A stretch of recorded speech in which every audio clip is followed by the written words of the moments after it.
Well, thank you very much to all of you for being here today. We are here again to talk about the Violence Against Women Act, and it really is a shame that we have gotten to this point, that we have to stand here today to work to pass legislation that has consistently received broad bipartisan approval.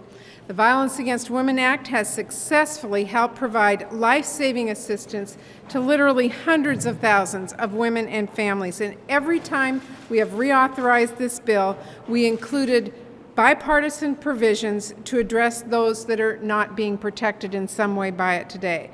However, for some reason this time, some of our colleagues would like to pick and choose who qualifies for this assistance. Why? Well, it's apparently because we have decided in 2012 that we as a country need to be more inclusive when it comes to protecting and providing resources for all women affected by violence. You're going to hear from one of those today. Her name is Deborah. She is the vice chairwoman of the Tulalip tribe in my home state of Washington. She knows and will tell you firsthand about the devastating effects violence can have on women, especially Native women living on reservations. And she knows this should not be a partisan issue.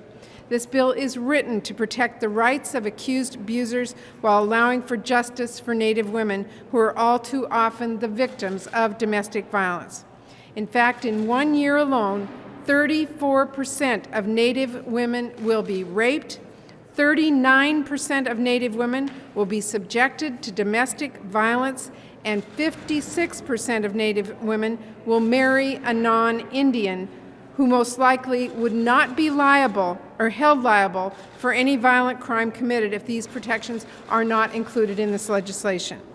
For the narrow set of domestic violence crimes laid out in Vawa, tribal governments should be able to hold accountable defendants that have a strong tie to the tribal community. You know, I was here with Senator Boxer and others in 1994 when we first passed this legislation. And since we took that courageous and historic step, Vawa has been a great success in coordinating victims advocates, social service providers, law enforcement professionals to meet the immediate challenges of domestic violence. And along with the bipartisan support, it has received praise from law enforcement officers, prosecutors, judges, victim service providers, faith leaders, healthcare professionals, advocates, survivors. And why has Vawa received such broad bipartisan support? Because it worked. The debate we're having over the provisions in this legislation is a matter of fairness. Where a person lives, their immigration status, who they love, should never determine whether or not a perpetrator of domestic violence is brought to justice. These women don't deserve political theater. Let's get to this bill, get it passed, and make sure that all women and men are protected from domestic violence.